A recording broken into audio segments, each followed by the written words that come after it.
Oke, sudah lengkap ya.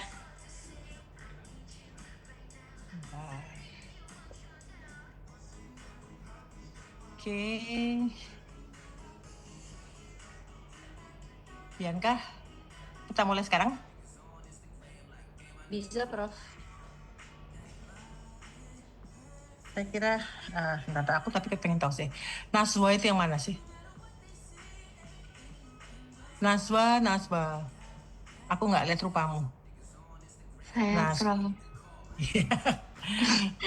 Saya dimulai. Naswa, Davina, Is. Brilian, Aisyah. Kayla, sudah. Daripada susah, saya tekan di sini aja. Davina, Brilian, Kayla, Rijal, Gaida, Nadia, Najwa, Sabrina. Ya, cuma 9 orang aja kan? 1, 2, 3, 4, 5, 6, 7, 8, 9. Oke, udah semua lengkap.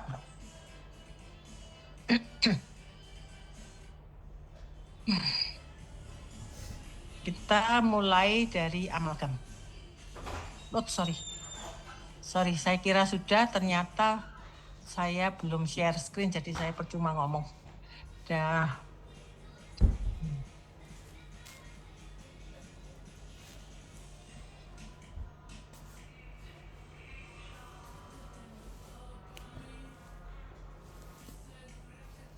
Amalgam itu sebetulnya kita sudah tidak pakai lagi buat di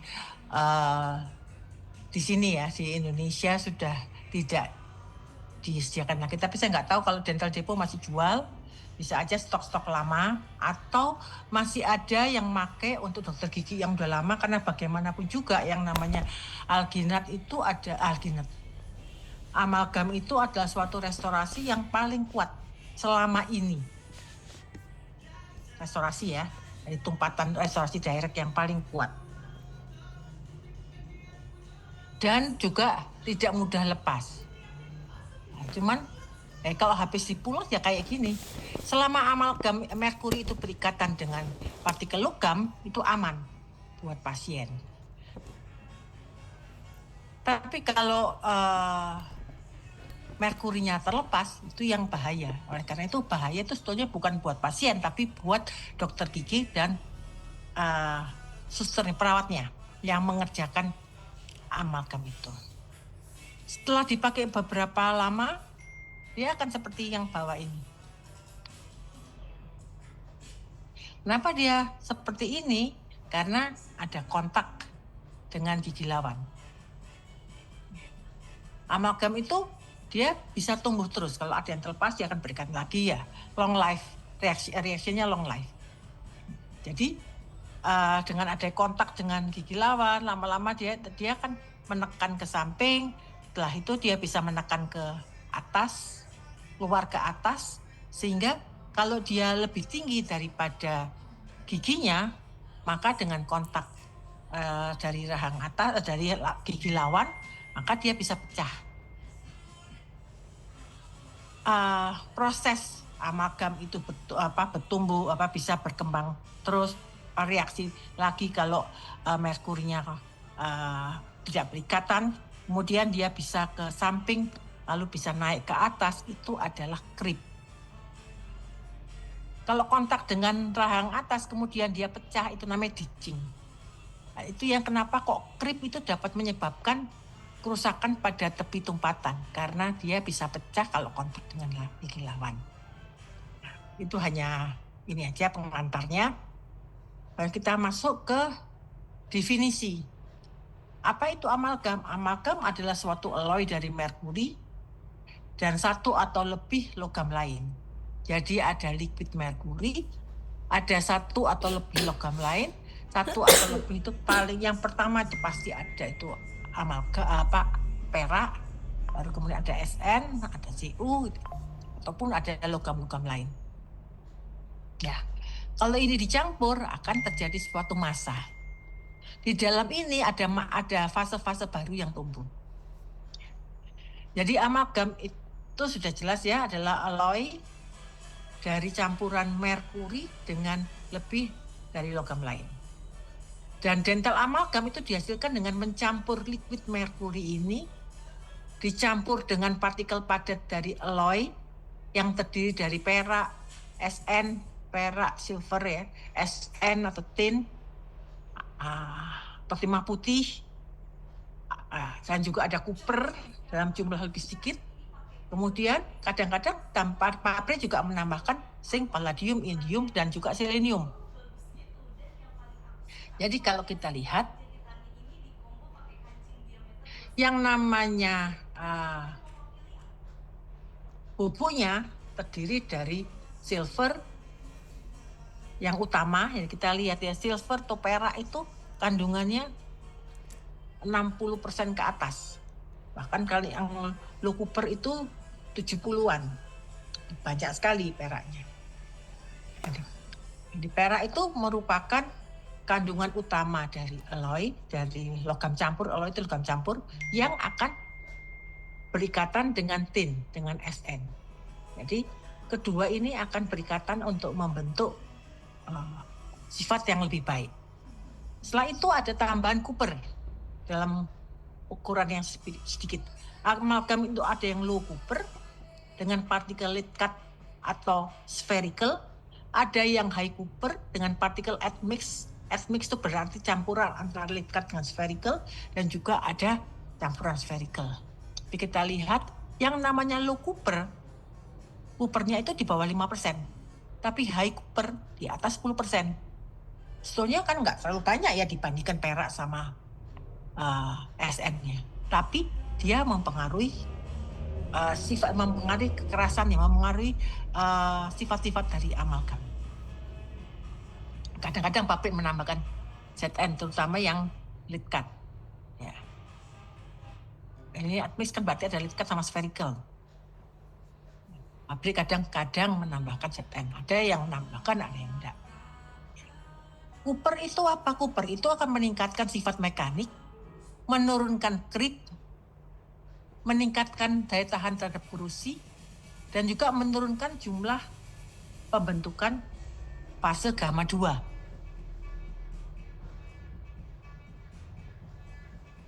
Maksudnya apa? Gamma 2. Jadi pada saat tadi Ag silver dalam bubuk, dalam powder amalgam tadi bercampur dengan merkuri, maka partikel silver akan keluar, partikel tin akan keluar.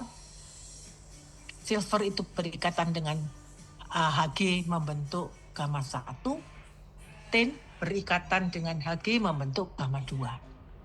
Copper sendiri punya sifat dapat mengikat tin, sehingga dengan sendirinya tadinya gamma 2 yang terbentuk akan bereaksi lagi.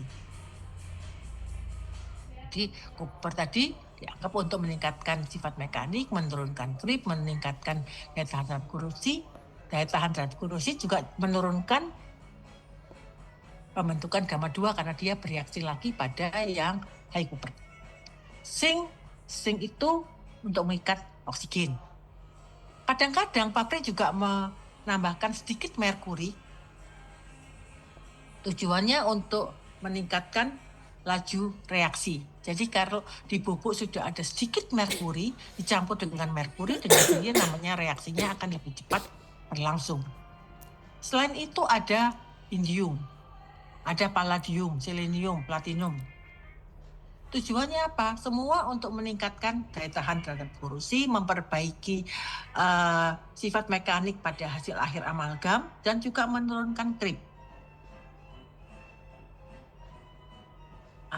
Tadi ya, ini komposisinya tadi. Setelah itu, nah sekarang kamu melihat apa itu lead cut? Lead cut adalah bentuk batang-batang yang tidak beraturan. Sedang spherical itu bentuk yang bulat-bulat.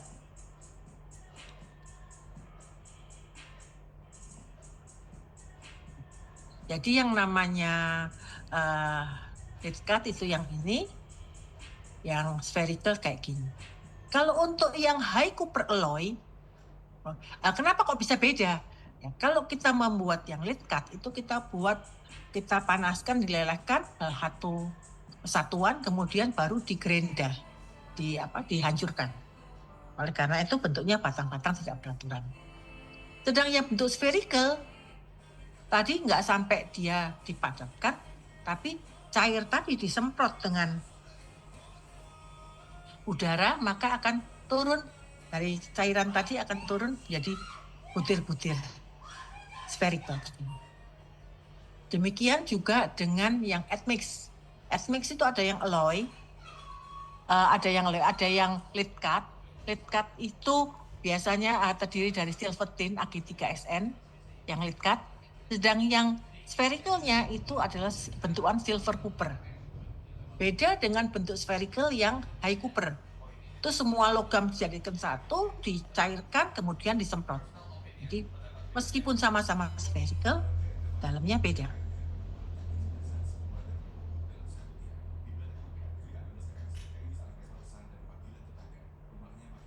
Kalau dari komposisi dari amalgamnya.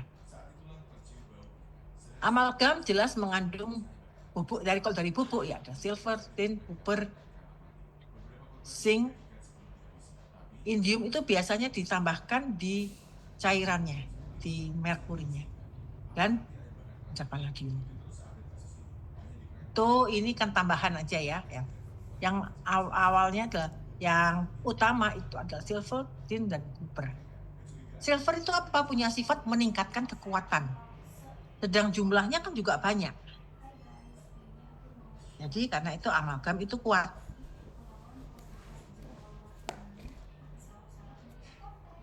Tetapi kekurangannya, silver juga meningkatkan ekspansi. Padahal ekspansi itu di bahan tumpatan kurang bagus. Sedang SN, tin atau timah putih, dia punya sifat menurunkan ekspansi, sehingga dia bisa balance. Sayangnya tin juga menurunkan kekuatan. Tapi karena silvernya kuat dan jumlahnya jauh lebih banyak, maka amalgam tetap kuat. Dan itu silver juga punya sifat meningkatkan setting time. Copper itu kenapa ditambahkan? Karena dia juga bisa mengikat tin, bisa mengikat SN. Tadi yang saya cerita bahwa karena dia mengikat tin, dia akan mengurangi pembentukan gamma 2. Karena tadi itu kalau partikelnya dicampur dengan merkuri, silvernya akan terlepas membentuk gamma 1, tinnya terlepas membentuk gamma 2. Gamma 2 itu adalah SNHG, SN78Hg. Maka karena copper yang ada itu berikatan dengan SN, dengan sininya gamma 2 yang terbentuk akan bereaksi dengan Cu, sehingga gamma 2-nya jadi minimal. Selain itu copper juga meningkatkan kekuatan, menurunkan tarnis dan korosi, dan juga mengurangi creep. Kalau creepnya berkurang karena dia tidak tumbuh ke atas, nggak kontak dengan gigi lawan, dengan sendirinya kerusakan pada tepi tumpatan juga menurun. Zinc itu ditambahkan untuk mengikat oksigen ya. Dengan dia mengikat oksigen ya, dia menurunkan terjadinya oksidasi pada elemen yang lain, sehingga hasil akhirnya akan tampak lebih bagus. Dan kerusakan pada tepi tumpatan juga berkurang. Sayangnya zinc itu juga dapat menyebabkan delayed ekspansi yang tertunda. Kalau yang dikerjakan adalah amalgam yang low copper, pada saat proses kondensasi atau kontaminasi dengan kelembapan.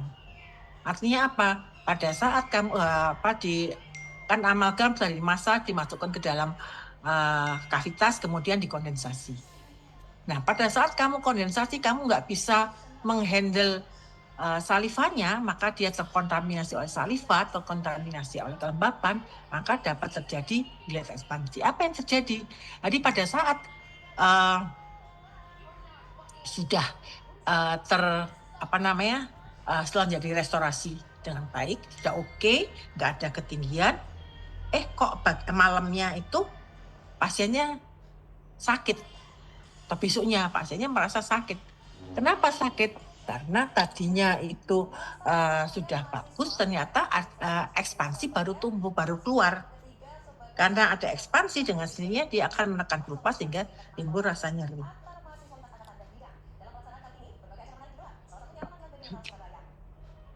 Indium itu umumnya ditambahkan pada liquidnya karena dia akan menurunkan tegangan permukaan. Kalau dia menurunkan tegangan permukaan, dia bisa mengurangi jumlah merkuri yang dibutuhkan. Jadi gini, merkuri itu dicampur dengan partikel logam. Tujuannya apa? Supaya dia bisa membasahi semua permukaan dari logam. Kalau dia membasahi semua permukaan dari logam, kan bukan hanya sekedar membasahi, tapi melarutkan permukaan dari logam tadi. Jadi dibutuhkan merkuri yang lebih banyak, karena merkuri itu punya sifat seperti air di daun talas.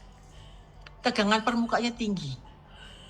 Tapi kalau tegangan permukaannya diturunkan, berarti kebutuhan merkuri lebih sedikit. Kalau kebutuhan merkuri lebih sedikit,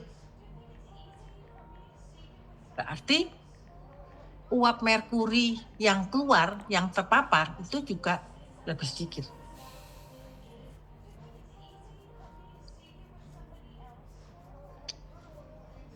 Selain itu, indium juga mengurangi creep dan juga kerusakan pada tepi tumpatan, meningkatkan kekuatan, dan biasa digunakan pada admixed alloy.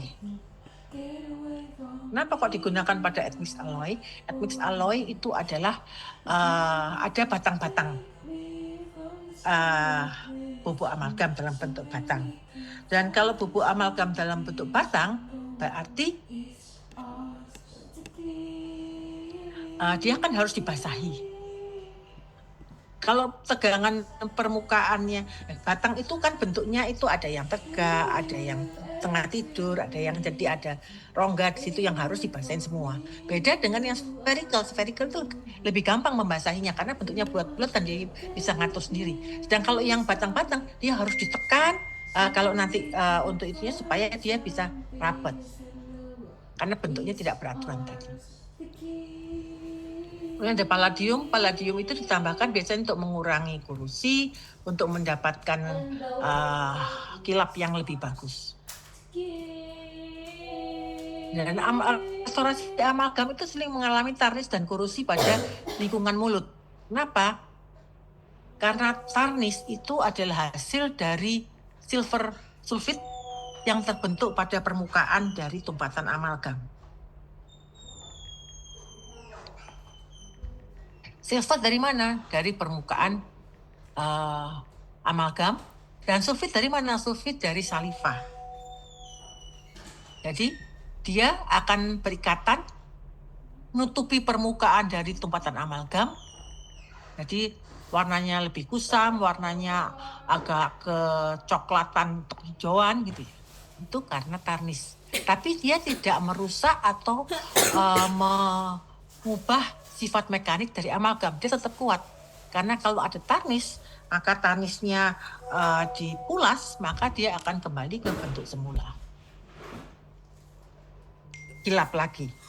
Beda dengan korosi. Korosi itu adalah efek dari sifat negatif dari amalgam. Meskipun korosi itu lebih jarang, lebih sedikit kemungkinan daripada tarnis, tapi korosi itu akan juga menghasilkan kerusakan, jadi ada lubang-lubang yang masuk ke dalam. Umumnya ditemukan pada amalgam konvensional karena adanya oksid dan klorid dari SN, dari timah putih tadi. Biasanya korosi itu ditemukan pada tepi antara tumpatan dengan gigi. Jadi di permukaan di tepi antara tumpatan amalgam dengan gigi atau di bagian tengahnya. Jadi ada lubang-lubang di sini. Kalau nanti ini dipulas, maka hasilnya gelap, tapi lubang-lubang itu tetap ada karena masuk ke dalam. Sedang klip tadi yang saya bilang bahwa dia itu adalah akibat adanya kontak dengan gigi atas, ada pertumbuhan itu, ada stress dan strain. Kemudian krip tadi dapat menyebabkan amalgam restorasi. Kalau dia ke samping itu tidak bisa, dia extend out, dia keluar, dia lebih tinggi daripada giginya, yang kemudian meningkatkan kemungkinan kerusakan pada tepi tumpatan, karena kalau kontak dia pecah.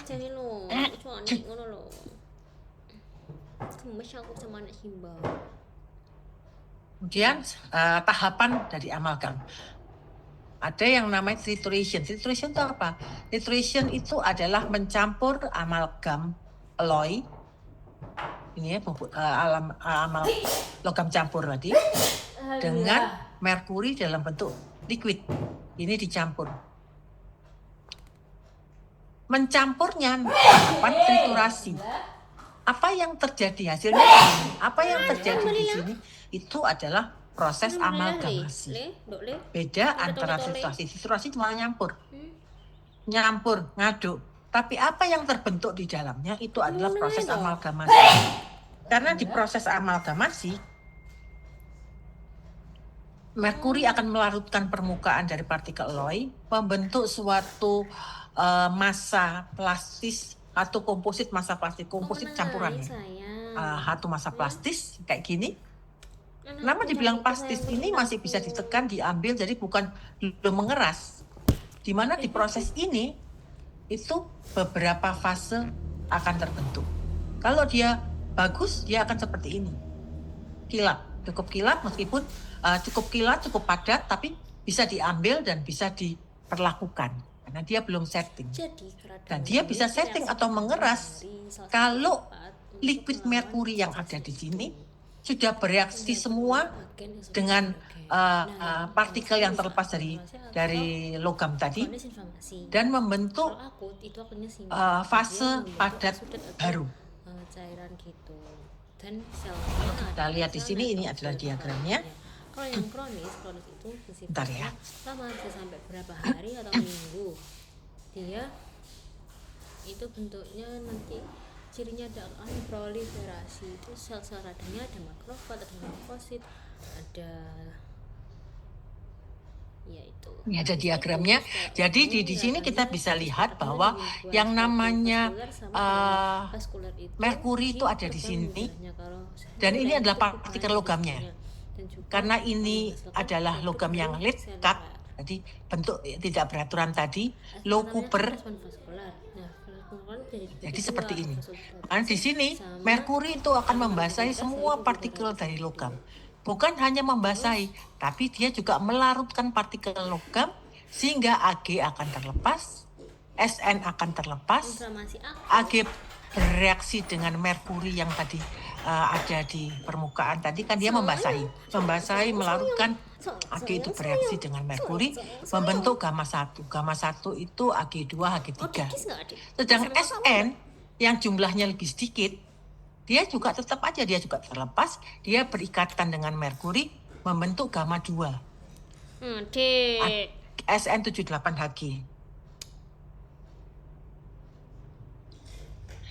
Karena yang namanya Ag-nya banyak, makanya dalam satu komposisi amalgam, gamma 1-nya paling banyak. Lah itu ada gamma 2. Tapi jangan lupa gamma 2 adalah fase yang paling lemah. Itu yang menyebabkan dia bisa korosi dan sebagainya itu.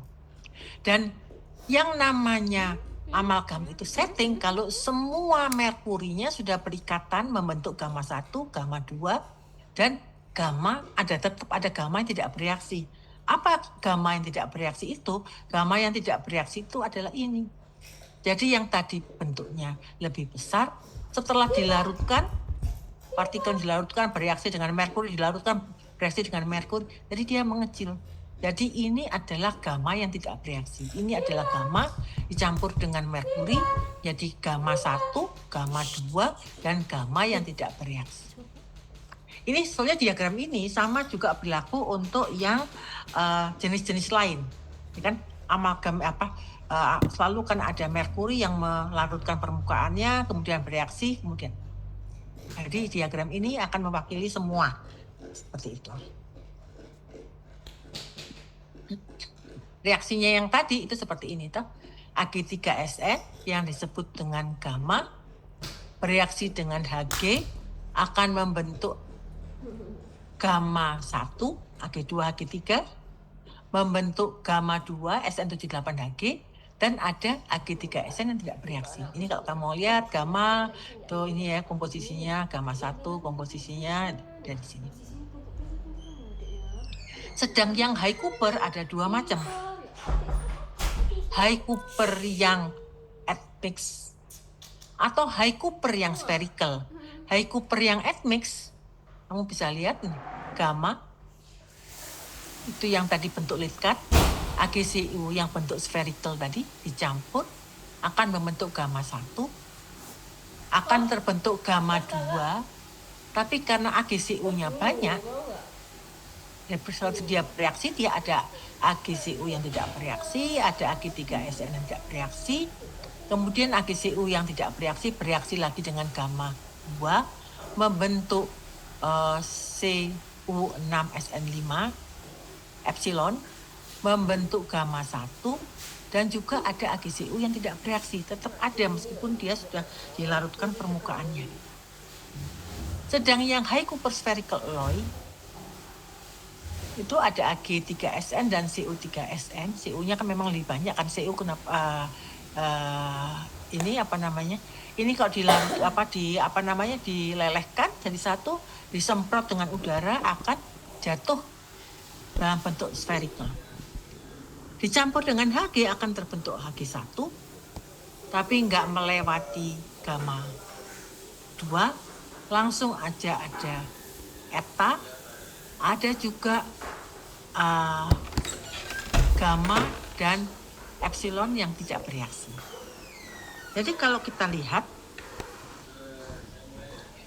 ini untuk yang low Cooper ya, yang paling kuat itu adalah fase gamma, yang paling lemah adalah gamma 2. Dari sifatnya memang dia kan kekerasannya lebih rendah.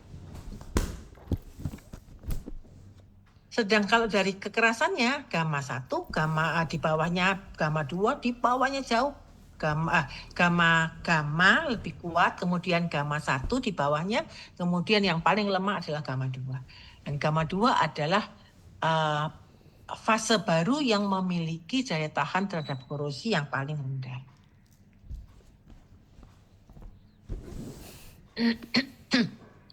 Sekarang tahapan manipulasi.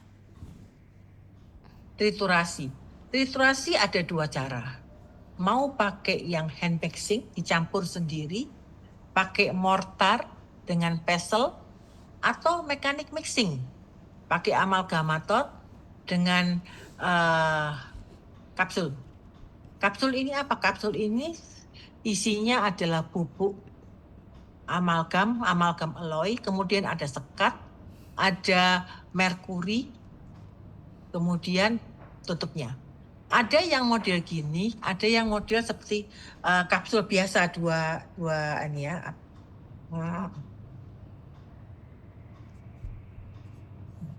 Jadi ada tahu deh.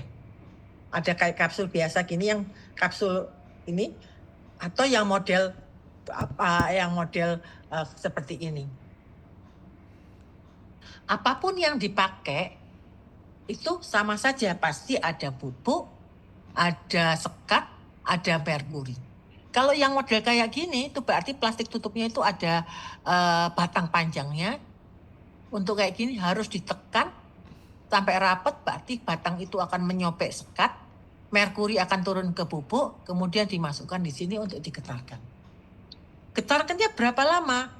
Ya tergantung amalgam yang kamu pakai. Kalau amalgamnya itu high Cooper yang spherical, 8 detik aja cukup. Sedang kalau kamu mau mengaduk mengenai hand mixing, maka kamu harus menimbang dulu bubuk dan cairannya, menimbang dulu amalgam alloy dengan cairan merkuri 1:1. Kemudian baru ditaruh di mortar, diaduk dengan pestle. Permukaan mortar ini kasar, jadi harus digerus supaya dia bisa menyatu. Kalau ini bisa 8-20 detik, tergantung dari partikelnya. Kalau ini kita butuh paling nggak 1 menit. Karena yang namanya merkuri itu seperti air di daun talas, jadi susah. Kita harus nyampurnya itu lebih susah. Untuk sampai mendapatkan suatu massa tadi. Kalau yang ini ya sudah dapat gitu kan, nanti bisa dilihat mau pakai mau pakai RPM berapa, 4.000, 3.000, 5.000 gitu. Itu kan juga menentukan berapa getaran yang dipakai. Jadi biasanya sudah ada di pabrik, kalau merek Silamat ada tulisannya untuk amalgam apa berapa lama, amalgam apa berapa lama gitu. Setelah jadi massa, kita membutuhkan amalgam carrier. Ini adalah amalgam carrier. Di mana yang namanya amalgam carrier itu ujungnya, tepinya ini, ujungnya dari amalgam carrier ini itu bolong, hollow. Jadi dia bisa diisi oleh amalgam.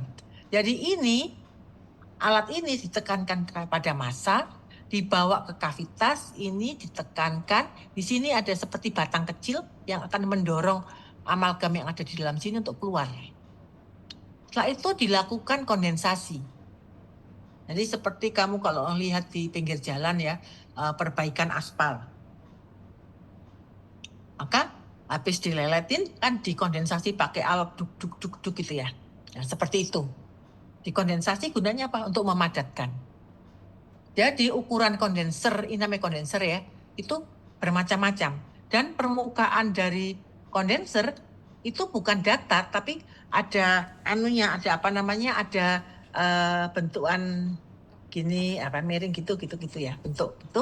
Di mana pada saat dia ditekankan ke kavitas, maka amalgam yang banyak mengandung merkuri akan keluar melalui situ lalu naik ke atas. Jadi kan ketekan nih, padat itu naik ke atas, ditambahin lagi. Jadi ini bukan cuma diambil 1 kali, tapi berkali-kali sampai berlebih dari tumpatan. Setelah itu baru di carving, dikurangi kelebihannya. Kondensasinya makanya ada beberapa tipe, beberapa ukuran, karena itu sesuai dengan kondensasinya itu sesuai dengan kavitas yang ada. Jadi kalau kavitasnya besar, kamu pakai kondenser yang kecil, dia tidak bisa menekan, dia tidak bisa memadatkan, tapi dia hanya memindahkan material. Tapi kalau terlalu besar, dia tidak bisa masuk ke kavitas. Jadi harus yang sesuai. Jadi nggak ngepas sekali, kalau ngepas lagi susah ya. Jadi ada jarak sedikit di mana yang amalgam yang banyak mengandung merkuri kalau ditekan akan keluar lewat samping. Seberapa besar kamu mesti menekannya? Kamu akan menekannya itu kuat kalau kamu partikelnya lead cut. Kenapa? Partikel kan tadi yang saya bilang ya batang, ada yang tegak, ada yang setengah miring, ada yang tidur, ada yang jadi kan macam-macam. Itu harus kamu tekan betul supaya dia memadat. Jadi butuh tekanan yang lebih besar untuk yang lead cut. Yang lead cut itu higher compressive strength, membutuhkan kekuatan yang lebih. Dan yang spherical karena dia bentuknya bulat-bulat, dia ada gampang merapikan diri, akan tersusun dengan mudah. Jadi kalau kamu menekan sedikit aja, itu sudah dapat kekuatan yang oke. Kemudian carver ya, diambil permukaannya bentuknya carver itu biasanya seperti wajik gitu ya. Wajiknya, ujungnya wajik ada di fissure sehingga dia bisa ngambil keseluruhan. Tapi kalau kamu ambil amalgam tadi, amalgamnya kan belum setting.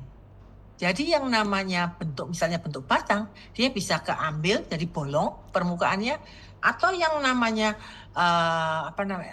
atau nggak keambil, jadi akan lebih kasar. Demikian juga yang bulat.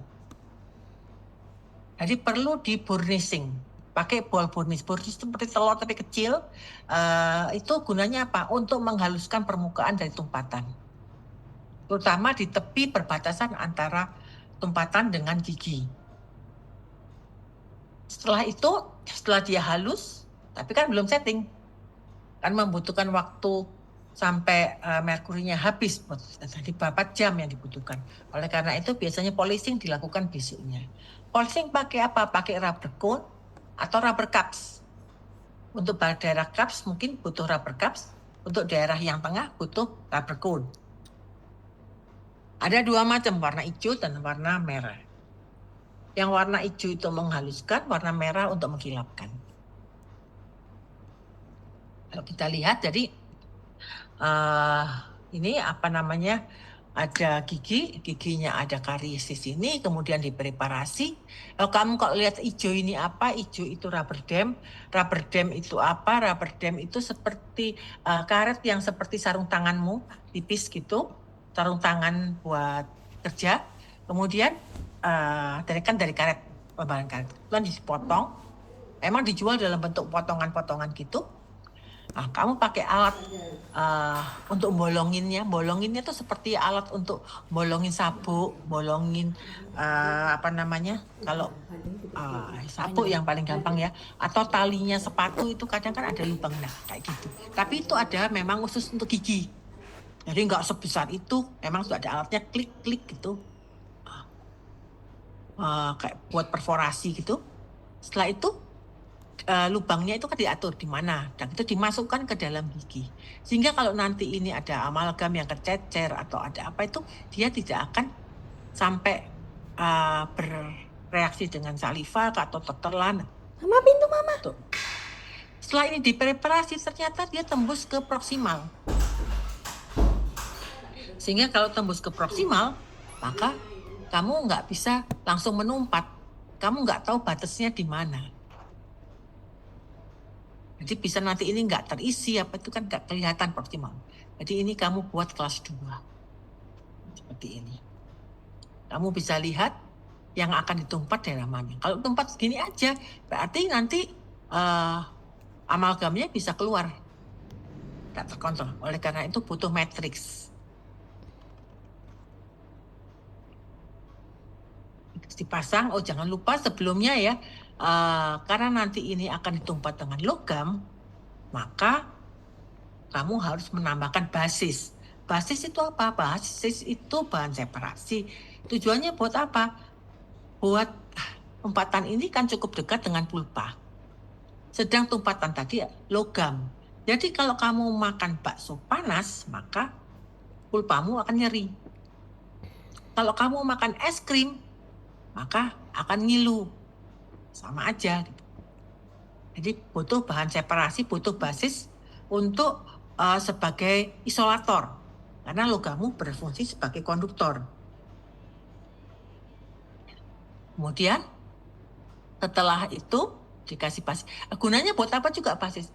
Pada saat kamu kondensasi, kamu kan menekan ke dalam sini. Takutnya kamu menekan sini akan juga menekan pulpa kalau ini tipis. Karena itu dia juga mengurangi. Kemudian kalau sudah selesai, jadi itu kan kamu siap untuk menumpat. Sekarang kamu mau pakai apa? Manual, hand mixing, atau pakai kapsul? Kalau kamu pakai manual, maka kamu harus menimbang berat bubuk, alloy, dan berat merkuri 1:1.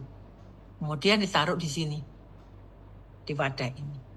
Dengan pesel ini diaduk ke tepinya, digeserkan ke tepinya, karena tepinya ini yang kasar itu. Sampai dia homogen. Makan waktu sekitar 1 menit. Sedang kalau kamu pakai kapsul, 1 menit kemudian kalau sudah ditaruh di tempat. Dan kalau kamu mau pakai kapsul, tinggal dibuka aja kapsulnya, akan turun ke sini. Masanya akan ini adalah masa amalgam tadi. Di mana di dalam sini fase-fase baru sedang terbentuk. Jadi dia belum setting.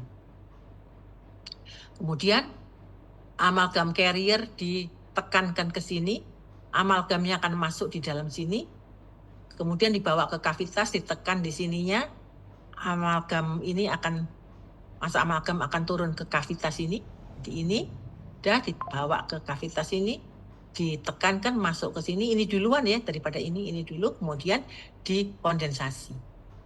Terus berlangsung terus dari sini masuk lagi sini kondensasi, ini masuk lagi kondensasi terus sampai dia berlebih. Baru kalau ini sudah penuh baru ke samping. Setelah dia berlebih maka dilakukan carving. Diambil semua kelebihannya. Setelah diambil semua kelebihannya, berarti permukaannya dengan di carving itu kan masih kasar. Perlu dilakukan burnishing untuk menghaluskan permukaan. Menghaluskan permukaan pada saat dia di burnishing itu beda dengan waktu polishing. Nah, ini sudah oke. Perbatasannya gigi dan tumpatan sudah tidak ada. Kemudian kamu pakai articulating paper, kamu kontakkan gigi tumpatan dengan antagonis. Kenapa? Karena ini tumpatan ini tidak boleh tinggi. Kalau dia menonjol tinggi pada saat kontak itu kontak prematur, kontak duluan, maka kondilimu akan sakit. Selain itu, jaringan periodontalnya juga akan tertekan, akan sakit. Dan karena itu, dia harus tidak ada kontak berat dengan gigi lawan, jadi harus stabil. Jadi kita lihat kalau ada warna merah atau kita ini pakai warna merah ya, ada yang warna biru. Biasanya articulating paper itu warna merah atau biru. Dikontakkan kamu lihat bahwa di sini ada warna merah yang tebal. Berarti kamu lakukan carving lagi, kamu burnishing lagi. Kalau sudah oke, sudah tidak ada ketinggian, sudah nyaman pasiennya, baru pasiennya pulang. Karena proses settingnya itu kan lakukan berjam oleh kantor dengan pesan bahwa untuk daerah situ jangan dipakai untuk makan dulu, kayak satu sisinya. Besoknya baru dipulas. Pulas itu kalau dia dipulas maka dengan sendirinya makanan akan tidak melekat pada sini, dia akan meluncur ke mudah pembersihannya.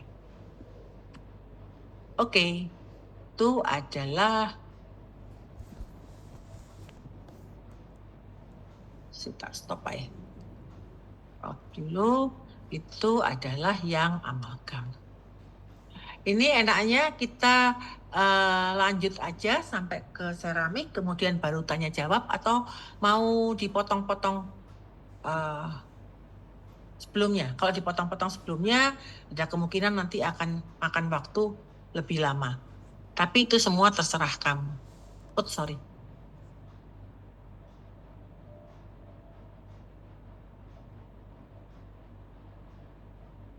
Saya lupa lagi men-share. Sebentar ya.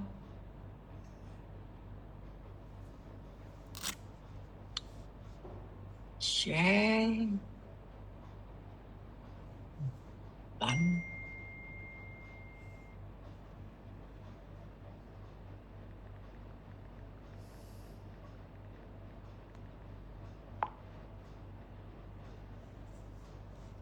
oke, sekarang mengenai implan.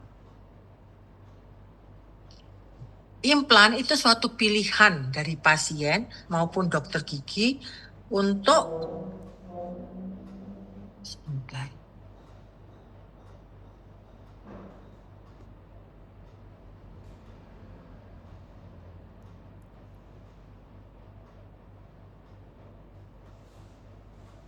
Wah, Hilang, internetnya ya. putus. Oh iya, kita masuk gonku bunyi Prof Nita masuk sini. Putus ya. Oh putus ya? Breakout lagi, breakoutnya habis. Oke. Apa Bimbi apa siapa ini ya? Dr. Novi. Oh Dr. Novi. Ya.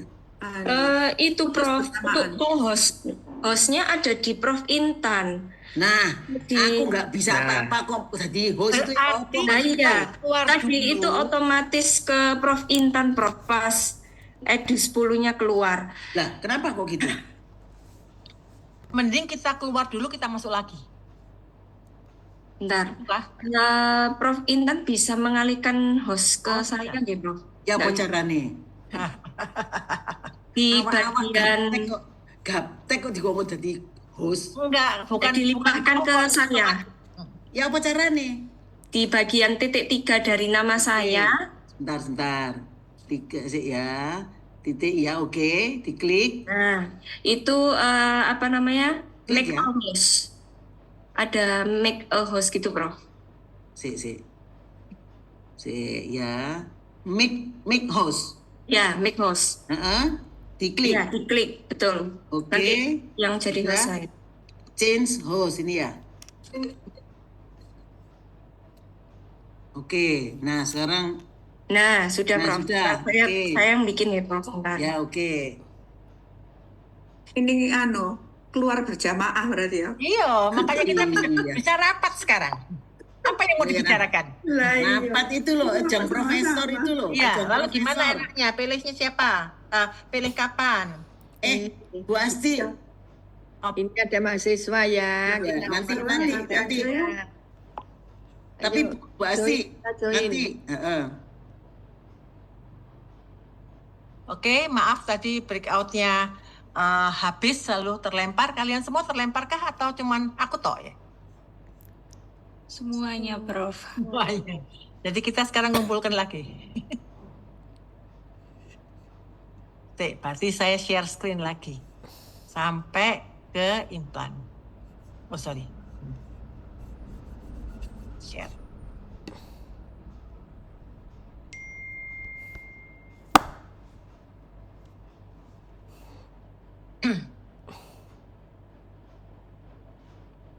Jadi implan itu adalah pilihan baik pasien maupun dokter gigi untuk merestorasi gigi yang hilang. Tapi sebetulnya implan itu bukan restorasi gigi. Suatu implan itu berarti sesuatu yang ditanamkan. Jadi dari ini adalah fixture atau body implant, ini adalah abutment, ini adalah mahkota. Jadi menurutmu yang namanya implan itu yang mana?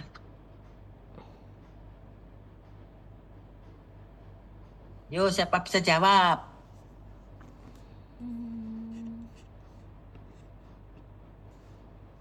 Yo, implan itu yang mana? Yang body fixture atau body implant tadi? Abutment atau mahkota? Atau semuanya? Semuanya. Masa nggak ada yang mau jawab, Rek? Masa keliru ya nggak apa-apa, atau tak terangkan? Yang izin menjawab, Prof, yang besi-besinya itu. Besi-besi itu ini. Iya, Ini besi, ini besi. Yang mana? Atas atau bawah? bawah itu yang implannya. Atas bawah itu implannya. Gak, implan itu yang ini aja. Ah, Implan, ini abutment, ini mahkota. Jadi yang dibilang dental implan itu menggantikan akar dari gigi yang hilang.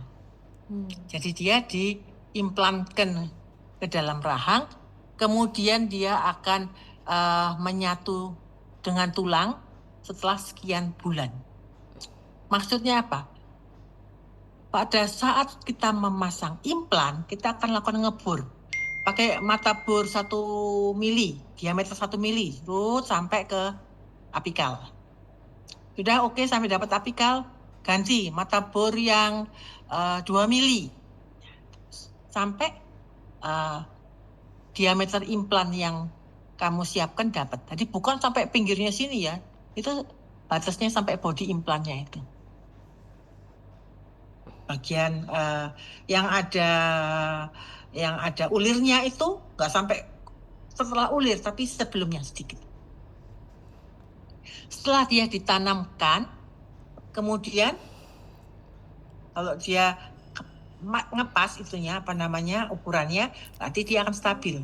Stabil dalam arti ini, kalau kamu ngebornya kebesaran, dia kan masih ubah-kuklik, nggak tahu posisinya. Tapi dia meskipun ini belum terjadi penulangan yang benar, tapi paling enggak dia sudah berdiri di situ. Kemudian ditunggu yang namanya tulang itu tumbuh. Tulang itu tumbuh menempel atau menempel pada permukaan dari implan sampai dia fix. Meskipun dia sudah tampaknya menempel, kalau dia belum padat, ya belum. Karena apa? Dengan ada beban dari atas, maka dia akan mudah rusak. Jadi tunggu sampai penulangan berlangsung dengan baik dan dia kuat. Berapa lama? Umumnya 3 bulan. Bisa lebih, bisa kurang. Jadi setelah dia stabil, baru dilakukan pemasangan dari abutment dan mahkota. Jadi implan itu sebenarnya ini bolong. Implan bolong ini, kenapa kok harus bolong? Karena nanti abutment dimasukkan ke dalam sini untuk nguncinya. Nguncinya bisa dengan semen, bisa dengan skrup ya. Tapi ini masuk ke sini. Dan kadang ini ada bentukan supaya dia fix. Kadang bukan bulat tapi ini heksagonal supaya dia nggak muntir. Seperti itu. Jadi setelah dia sehat, tutup. Ini kan ditutup pakai cover. Setelah dia sembuh, terjadi penulangan, covernya diambil, baru dipasang abutment-nya, kemudian dicetak untuk membuat mahkota.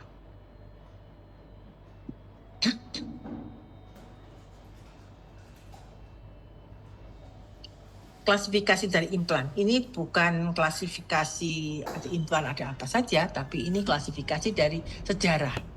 Awalnya adalah implan itu yang superstel kayak gini untuk membuat full denture.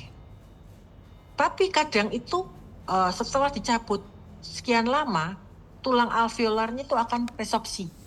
Sehingga kalau dipasang superstel ini belum tentu dia cukup stabil. Akhirnya dipikirkan untuk rahang bawah yang bisa stabil itu apa? Dengan transosteal implant. Dengan transosteal implant karena implan yang dipasang itu masuk ke dalam tulang, setelah dia sembuh dianggap dia lebih stabil daripada yang ini kalau pendek bisa geser-geser. Apapun juga yang ini, superosteal maupun transosteal itu luka yang dihasilkan itu cukup besar. Nah, penyembuhannya juga lebih lama. Oleh karena itu dipikirkan suatu implan yang lukanya lebih sedikit sehingga lebih mudah sembuh.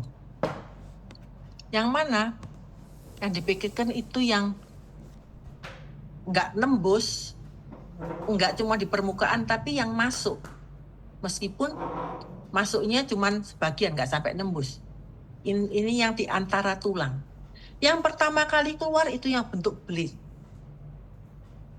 Dalam perkembangan selanjutnya, ternyata yang bentuk blade itu bisa patah. Dan kalau patah, tidak mudah untuk dikeluarkan. Mungkin yang ada pegangannya bisa sedikit-sedikit tarik keluar. Tapi yang nggak ada pegangan yang tertanam di sini untuk mengeluarkan itu kita akan merusak tulang lebih banyak lagi. Sehingga dipikirkan bentuk apa yang lebih mudah sembuh. Yang pertama dipikirkan bentuk silinder setelah itu. Silinder itu kamu bayanginnya seperti paku. Paku dimasukkan ke dalam tembok. Paku dimasukkan ke dalam tulang. Ditunggu sampai tulang tadi melekat pada implan ini baru dipasang mahkota. Tapi ternyata yang bentuk silinder ini tidak tahan terhadap shear stress. Jadi kalau kontaknya atas berat, ada kontak prematur, tapi dia akan goyah. Jadi sama aja seperti kalau paku diuklik-uklik gitu. Dia kan gampang lepas kalau digoyang-goyang. Kemudian dipikirkan lagi yang lain, itu bentuk skru. Skru itu bayangkan seperti sekrup. Sekrup itu kan nggak gampang diuklak-uklik, harus diulir. Oleh karena itu, implan yang dan itu cukup berhasil. Oleh karena itu, implan yang ada sekarang sebagian besar adalah kebanyakan, hampir semuanya adalah sudah bentuk skru dengan beberapa modifikasi. Misalnya ada yang permukaannya kemudian di laser supaya pertumbuhan jaringan tulangnya terarah. Ada yang dikasih coating, ada yang banyak perlakuan yang tujuannya untuk mempercepat lamanya dia ditanam. Jadi kalau dia ditanam itu dia berarti terjadi osteointegrasi. Kemudian kalau dari kontak dengan tulangnya, superosteal itu dia langsung melekat di bawah tulang, di atas tulang, tapi di bawah jaringan gingiva, nggak masuk ke tulang sama sekali. Bahan yang waktu itu dipakai adalah kobalt bromomolybdenum dengan merek Vitalium.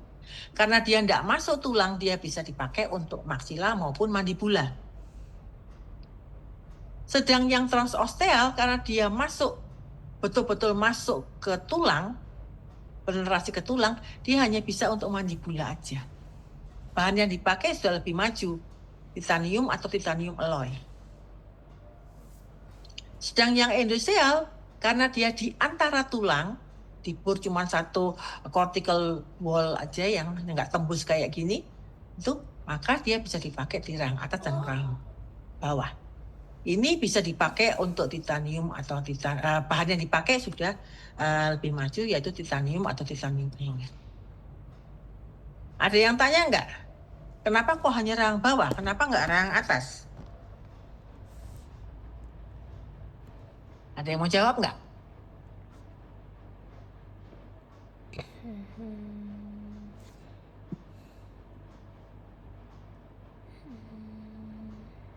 Yo, kenapa kok hanya rang bawah? Kenapa nggak bisa rang atas?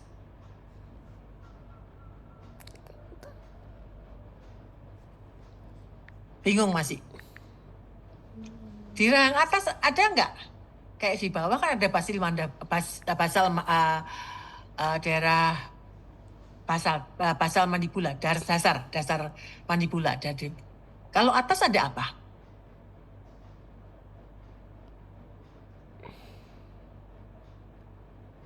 Di atas rahang ada sinus. Jadi kan nggak mungkin kamu pasang implan dari sinus tembus ke oke ya. Jadi itu kenapa kok harus hanya bisa di bawah.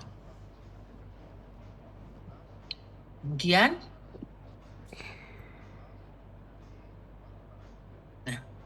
bagaimana gigi alami akan melekat pada tulang dan bagaimana implan akan melekat pada tulang. Gigi akan melekat pada tulang karena ada jaringan ikat yang menahan tulang dan gigi itu tetap pada tempatnya. Bukan tulang ya. Gigi itu akan tepat pada tulangnya. Jadi nggak akan ya mudah dilepas. Karena dia ada jaringan ikat pada seluruh akar yang disebut dengan periodontal ligament. Sedang yang namanya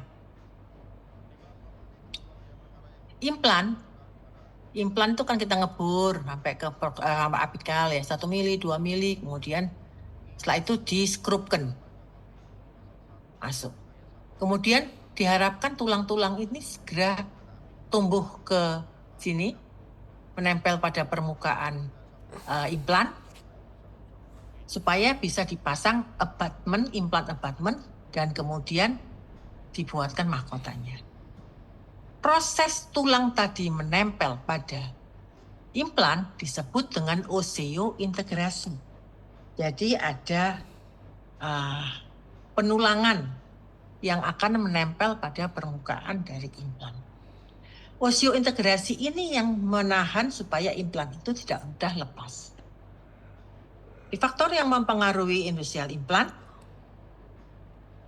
dari segi geometri itu berarti dari segi permukaan dari implan, bentukan dari implan secara visualnya bisa dilihat seperti apa. Kemudian force-nya, bebannya yang akan diterima oleh implan. Kemudian diameter implan dan panjang implan dari segi bahannya. Kan kita tahu ya, yang namanya geometri itu adalah ini. Tahu bahwa pilihan implan itu kenapa? Karena dia estetik bagus harapannya dan bisa berfungsi. Selain estetik, dia juga bisa dipakai untuk mengunyah. Oleh karena itu yang namanya implan harus bisa bertahan terhadap stres di oklusal dalam rongga mulut, dan kalau ada stres di oklusal kontak dengan gigi lawan, dan juga kalau ada kontak dengan gigi lawan tadi dapat mentransfer beban ke jaringan sekitar, jaringan penyangga tadi, jaringan tulang penyangga. Oleh karena itu untuk memasang implan, arah pasangnya harus benar dan juga diperhatikan besaran dari bebannya. Tujuannya apa? Supaya jaringan tulang tadi akan tetap terjaga, akan tetap hidup. Kenapa kok dia bisa hidup? Karena ada stres dari atas dibagi ke tulang sekitar, ada beban, sehingga tidak akan terjadi resorpsi. Seperti kalau kamu mencabut gigi ya, gigi dicabut. Setelah berapa lama, setelah berapa bulan, setahun, maka yang namanya gigi itu akan tulang yang tadi bekas ada giginya itu kan terresorpsi. Kenapa nggak diresorpsi? Karena tidak ada stres, tidak ada strain, itu dibiarkan aja. Sama kalau kamu sakit, kakimu sakit, kamu nggak boleh turun dari tempat tidur selama setahun. Apa yang terjadi? Tulang kakimu akan resorpsi. Oleh karena itu, kalau dia resorpsi berarti kamu turun, kamu harus belajar lagi untuk berjalan supaya bisa menapak dengan baik.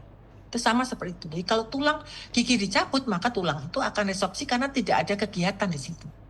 Tapi dengan adanya implan, ada stres, ada pembagian beban, maka tulang itu akan tetap hidup. Jadi kemampuan dia mentransfer beban dengan cara meminimalkan dan juga membagi beban biomekanik tadi, tujuannya apa? Untuk mendapatkan fiksasi interfasial.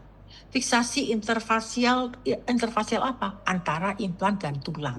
Tujuannya mendapatkan tulang dan implan tadi fix. Dan interface permukaan tulang dan implan tadi harus segera stabil setelah operasi. Karena itu bilang tidak mungkin kamu ngebur besar implan dimasukkan, dia akan uglah-uglik, tapi harus ngepas meskipun dia belum bisa menyangga dengan baik, tapi paling tidak dia akan tetap di tempatnya. Setelah itu terjadi penulangan. Setelah penulangan ini sukses, mungkin sekitar 3 bulan atau lebih atau kurang sedikit ya, maka baru bisa dikasih beban.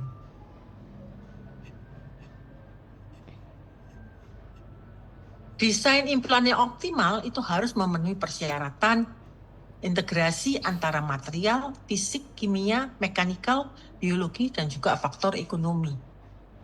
Untuk implan memang faktor ekonomi harus diperhatikan karena implan itu mahal. Jangan sampai pasien datang gitu aja, oh ya diimplan aja gitu. Mampu enggak pasiennya? Jadi harus kamu tanya dulu pasiennya mau apa, yang diinginkan pasiennya apa, dan yang kamu bisa apa. Sekarang mengenai beban. Besaran dari beban. Jumlah beban yang diterima selama proses pengunyahan itu bervariasi. Bervariasinya di mana? Tergantung dari lokasi, apakah itu gigi depan atau gigi belakang. Kalau gigi depan, beban yang diterima akan lebih sedikit daripada gigi belakang yang dipakai untuk mengunyah. Selain itu, juga keadaan gigi gerigi dari pasien. Kenapa? Kalau ompongnya cuma satu yang mau diganti implan cuma 1 gigi atau 2 gigi, itu lebih aman daripada kalau yang diganti banyak gigi. Jadi kalau banyak gigi berarti beban yang akan diterima implan itu akan lebih besar. Kemudian lamanya beban yang diterima. Kalau kita mengunyah, kita tidak mungkin 1 kali gigit ditelan, tapi ada beberapa kali gigitan. Jadi lamanya beban yang diterima itu juga dipertimbangkan. Apalagi kalau pasiennya bruxism. Pasti saya kira kalau pasien bruxism itu kalau ngotot mau pakai implan harus kontaknya harus direndahkan atau memang kontraindikasi sudah. Kemudian tipe dari force. Ada 3 tipe dari force, dari beban. Ada tensile force, ada compressive force, ada shear force. Apa yang dimaksud dengan tensile force? Jadi kalau itu ada suatu jembatan, kamu mau buat implan, tapi jembatan. Bisa, jadi abutmentnya di kiri kanan, lalu tengahnya pakai pontik sama seperti itu. Pakai gigi bisa, pakai implan bisa, sama aja. Lalu kamu makan marning itu agak keras ya. Meskipun itu jagung, tapi itu agak keras, kering kan. Dan apa kamu bisa ngatur? Oh yang keras, yang di gigi yang ada penunjangnya aja, bukan yang di pontik. Kan nggak bisa, kamu yang ngunyah. Pas kegigit tulang atau kegigit marning itu, dan itu kegigitnya di pontik, maka pontiknya itu akan tertekan ke bawah. Kemudian karena dia tertekan ke bawah, dia akan narik kiri sama kanan. Itu namanya tensile force. Kalau compressive force ya biasa ya, kontak atas bawah gitu ya, ada tekanan dari atas. Kemudian shear force itu kalau ada kontak prematur. Jadi permukaan dari mahkotanya nggak stabil dengan permukaan dari mahkota gigi lawan.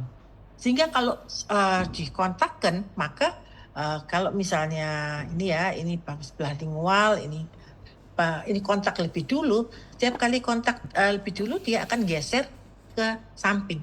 Itu yang dinamakan shear force. Kemudian diameter implan. Peningkatan diameter implan itu akan menyebabkan total permukaan implan akan meningkat karena dia lebih besar dengan permukaannya lebih banyak. Berarti area untuk mendistribusikan beban akan lebih besar, lebih banyak, lebih meningkat. Akhirnya stres karena bisa dibagikan lebih banyak, stres pada tulang akan menurun. Oleh karena itu, ini saya potong dari leafletnya Ostem. Ostem itu pabrik implan dari Korea. Dengan yang tipe US2, sebetulnya sama aja ya, tipe lain juga ada. Saya pas motongnya bisa lumayan gitu. Di sini kita bisa lihat yang namanya diameter mana, ini body diameter. Jadi kamu lihat body diameter ini nggak sampai ujung-ujungnya dari skrunya. Yang penting keseluruhan ini didapat, yang bagian tebal didapat, tapi tepi-tepinya masih ada. Oleh karena itu dia bisa diskrupkan dan ditunggu penulangan. Kita lihat body diameter dari Ostem yang US2 ini ada 3,3, 3,75, 4, 5, sampai 5,5. Semakin besar diameter implan, permukaannya semakin banyak, untuk dibagi bebannya juga semakin banyak, stres. Tapi bukan bukan diameter implan aja yang ada berbagai, tapi ada juga panjang implan. Panjang implan itu ada 7, 8,5, 10, 11,5, 13, 15. Dan implan panjang pun juga ada beberapa ukuran. Sama seperti besar implan, peningkatan dari panjang implan akan menyebabkan Peningkatan dari panjang implan akan menyebabkan area permukaan implan juga semakin banyak. Semakin banyak harapannya bisa dibagi semakin banyak sehingga stres pada tulang menurun. Itu harapannya. Tetapi untuk implan yang dipasang pada tulang itu ada macam-macam jenis tulang. Tulang atas, tulang untuk rahang atas itu jenisnya spongy. Tulang untuk rahang bawah, terutama yang anterior, itu paling padat.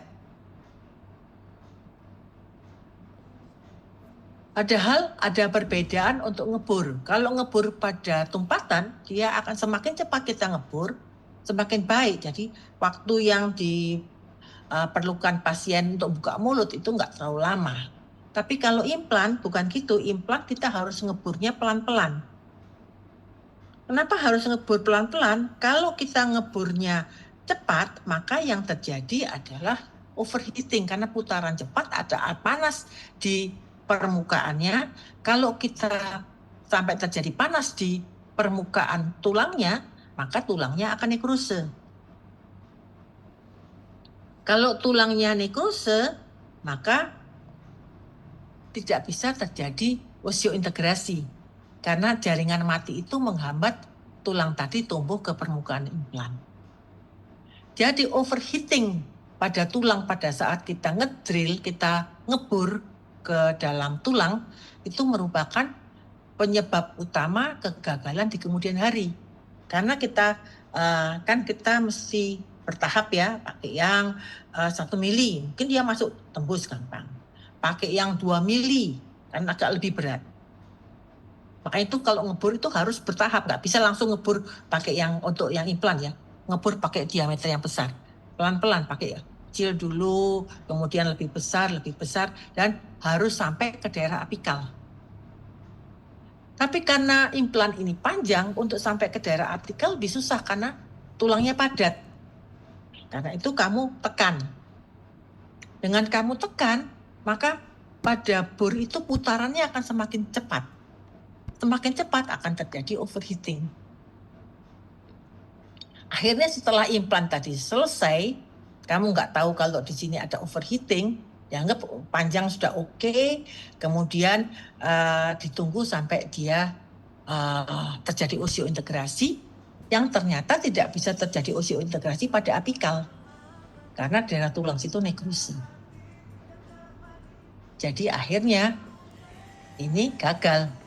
Harus ngulang lagi. Selain itu, implan yang panjang itu juga cuma sementara. Karena setelah terjadi osteointegrasi, kebanyakan stres, ini kan ada ini ya, tulang di mana implan itu masuk. Ya. Setelah terjadi osteointegrasi, kemudian digantikan abutment, covernya dilepas, ganti abutment, lalu dibuat mahkota. Lalu kontak dengan gigi lawan, maka yang paling banyak stres itu ada di cortical plate di mana implan itu masuk. Jadi di sini beban yang paling banyak. Lalu dia akan turun membagi beban. Karena sudah terjadi osteointegrasi, kalau dia belum osteointegrasi, di mana bagian yang terjadi osteointegrasi, di situ akan ada pembagian beban. Tapi karena ini semua sudah osteointegrasi, maka beban yang dibagi akan berkurang terus sampai ke bagian bawah. Sehingga bagian apikal itu beban yang diterima akan minimal. Karena dibilang cuma sementara aja. Begitu dia ada osteointegrasi sudah tidak perlu itu panjang atau lebih pendek. Osteointegrasi dan biointegrasi, apa bedanya? Osteointegrasi itu biasanya kalau menggunakan titanium alloy. Titanium alloy mesin tanpa coating, dia ditanamkan, kemudian tulang akan tumbuh. Tulang akan tumbuh ini karena ini dia halus, tanpa coating, dia hanya akan menempel. Dan antara implan dengan tulang itu ada space yang harus lebih kecil daripada 10 nanometer.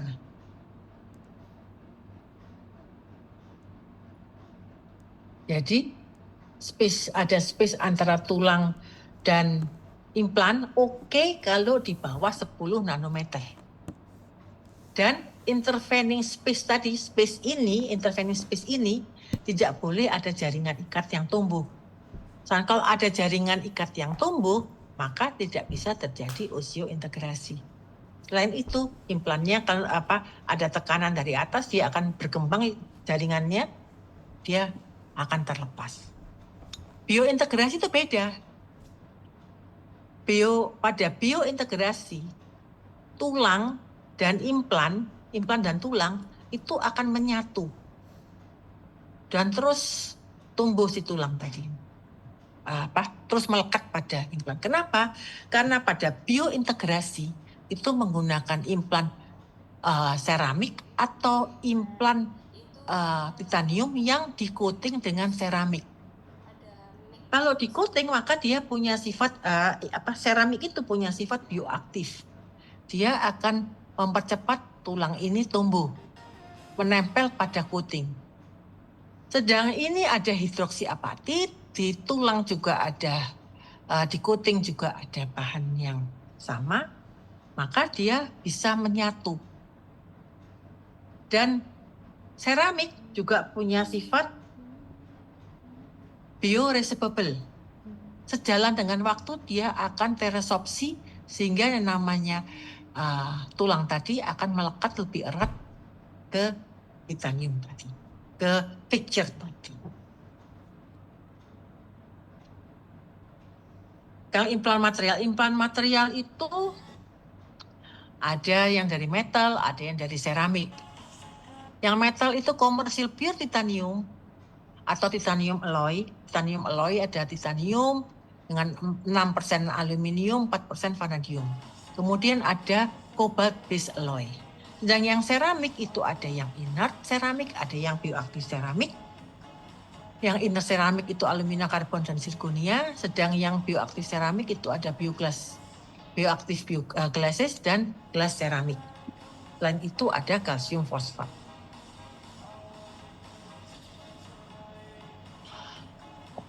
Jadi kalau dilihat gambaran dari sini, kita bisa lihat bahwa material implan itu bisa dari seramik, zirconia, atau dari metal, titanium. Bisa alone, bisa titanium yang mesin itu tanpa coating, atau yang pakai coating, hybrid. Dan metallic implant yang banyak dipakai itu memang sampai saat ini ya titanium base, yang bahan dasar titanium. Bisa commercially pure titanium, titanium murni yang dijual secara komersial, ataupun titanium alloy. Titanium alloy itu 90% titanium, 6% aluminium, 4% vanadium. Karena apa? Karena implan titanium permukaannya akan ada lapisan oksida, kemudian lapisan oksida di permukaan titanium yang stabil itu akan menyebabkan dia tahan terhadap korosi. Sedang seramik itu ada seramik yang bioaktif yang buat coating implan metal. Dia punya sifat full oxidized material, secara kimia dia stabil, dan dia punya sifat bioaktif dan bioresorbable seperti kalsium fosfat base coating. Selain itu, seramik yang inert, jadi yang tidak bereaksi itu yang paling kuat cuma zirconia dibandingkan karbon dan aluminium. Jadi hanya zirconia yang bisa dipakai untuk fixture, untuk body implant. Kayak gini, ini zirconia. Titanium sampai sekarang merupakan material of choice karena dia kuat. Kuatnya karena apa? Karena dia rangka kristalnya hexagonal close pack dan juga orientasinya kristalografi. Selain itu, titanium itu minimal respon biologinya minimal, punya sifat biokompatibel yang disebabkan karena adanya lapisan oksida pasif di permukaan tadi yang menyebabkan tahan terhadap korosi. Sedang cobalt based alloy komposisinya yang ini itu adalah vitalium ya. Ini komposisi dari superior steel implant yang merek vitalium. Komposisinya seperti ini. Sayangnya cobalt based alloy itu dapat melepaskan elemennya, kobalt terlepas, kromium terlepas, dan kalau dia terlepas dia akan terlepasnya pasti di pertemuan antara implan dan tulang, sehingga dia mengganggu terjadinya oseointegrasi dengan tulang. Selain itu juga dia dapat menyebabkan jaringan ikat tumbuh, fibrous encapsulation di antara tulang dan implan.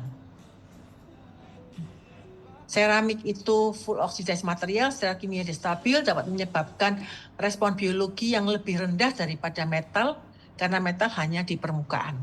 Yang inert, seramik yang inert ada karbon, alumina, dan zirconia, cuman yang paling kuat yang bisa dipakai untuk fixture cuma zirconia. Dan fokus sampai saat ini itu tetap seramik yang bioaktif dan bioresorbable. Karena apa? Karena adanya sifat bioaktif dapat menumbuhkan jaringan tulang dengan lebih cepat. Tapi dengan adanya sifat bioresorbable, maka ikatan antara tulang dengan implan akan lebih erat. Karena coating tadi sejalan dengan waktu akan digantikan dengan jaringan tulang. Dan bioaktif seramik untuk implan dipakai sebagai coating, tapi dia juga banyak dipakai sebagai scaffold material. Nah, contohnya adalah bioaktif glasis, gelas seramik, dan kalsium fosfat seramik. Keuntungannya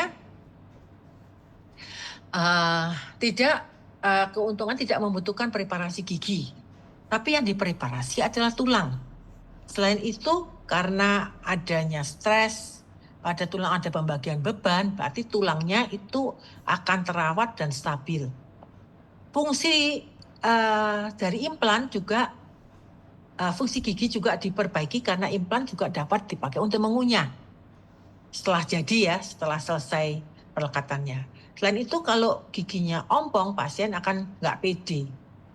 Dengan dipasang implan, lagi di gigi depan, maka psikologi pasien akan diperbaiki. Kerugiannya, implan itu dapat terlepas. Kenapa? Kok bisa terlepas kalau sudah baik? Ya karena ada gangguan pada saat penyembuhan.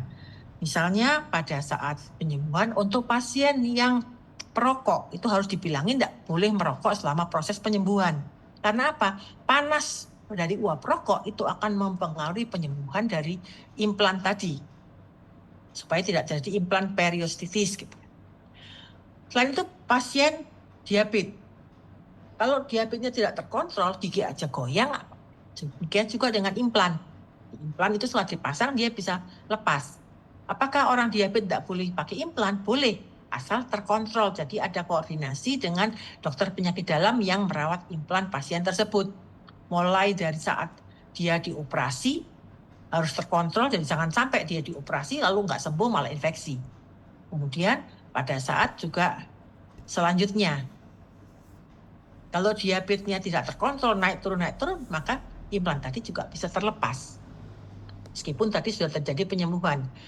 Waktu perawatannya lama, karena kita harus menunggu paling sedikit 3 bulan untuk bisa dipasang abutment dan mahkota.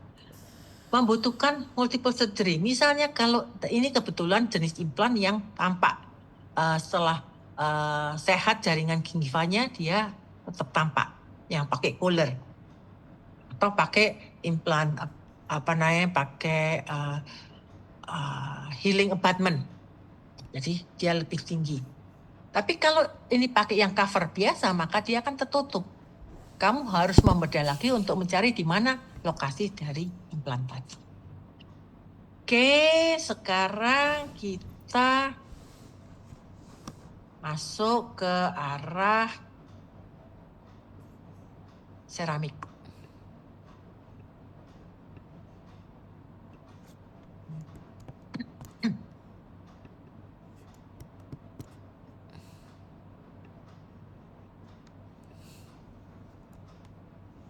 Oke.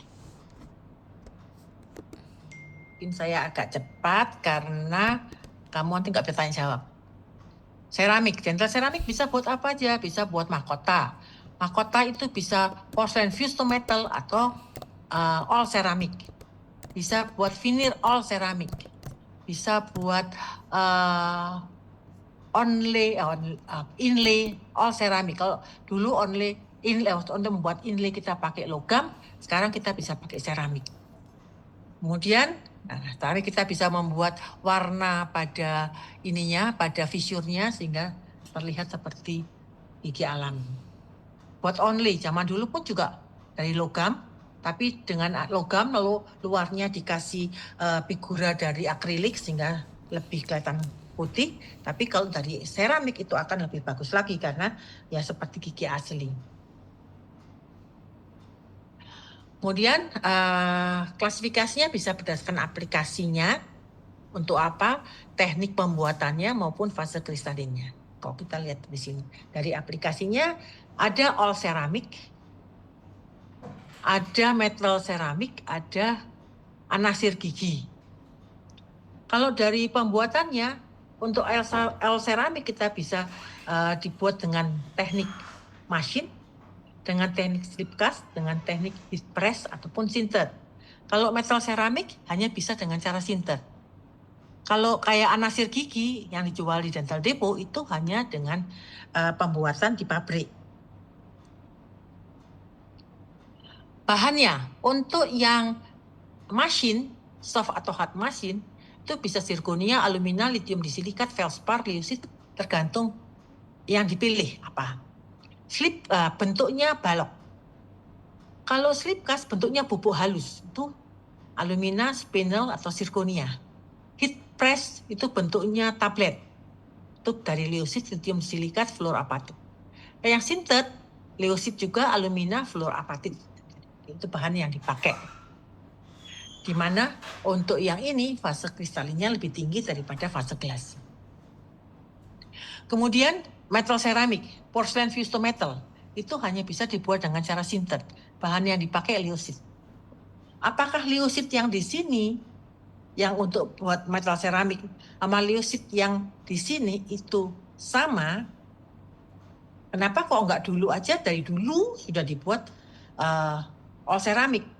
Kenapa kita melewati fase membuat metal ceramic dulu, setelah berapa puluh tahun baru ke all ceramic? Karena leucit yang dipakai di sini di metal ceramic itu kekuatannya lebih rendah. Itu yang dinamakan porselen. Dan yang dipakai di sini itu sudah diperkuat dengan seramik. Kalau yang anasir gigi biasanya dibuat di pabrik dengan feldspar. Jadi kita lihat seramik mempunyai 3 aplikasi utama di kedokteran gigi, yaitu untuk metal crown, untuk membuat mahkota, untuk membuat jembatan, di mana kita bisa lihat rangkanya itu adalah logam, dan seramiknya hanya tipis di depannya. Sedang yang all ceramic itu kita malah bebas, bisa buat mahkota, inlay, only, veneer maupun jembatan, terutama yang mengutamakan estetik. Kemudian ada ceramic ortho bracket yang dibuat di pabrik, implant abutment maupun anasir gigi. Ceramic ortho bracket itu musim pada saat sudah sejak sekitar mungkin 7 tahun yang lalu ya. Jadi yang biasanya dari logam, tapi ada yang dari seramik, jadi warnanya lebih putih, lebih bagus. Implant abutment, kalau pabrik membuat fixture atau body implant dari seramik, tidak mungkin kita pakai abutmentnya dari logam. Pasti dia akan membuat juga abutment dari seramik. Kemudian ada anasir gigi yang dibuat di pabrik tadi, juga dari seramik. Meskipun sekarang banyak yang dijual itu dari akrilik, karena akrilik lebih murah. Cara pembuatannya, salah satu cara pembuatan yang paling umum dan paling banyak dipakai sampai sekarang itu adalah sintering. Sintering itu ada proses pemanasan seramik untuk mendapatkan kepadatan.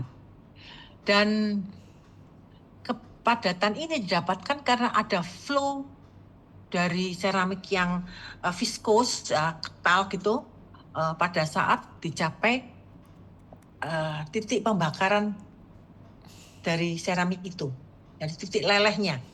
Titik leleh pada seramik bukan berarti dia meleleh seperti kayak logam dicairkan, tapi dia tetap dia melunak, dia akan mengeras ke dalam.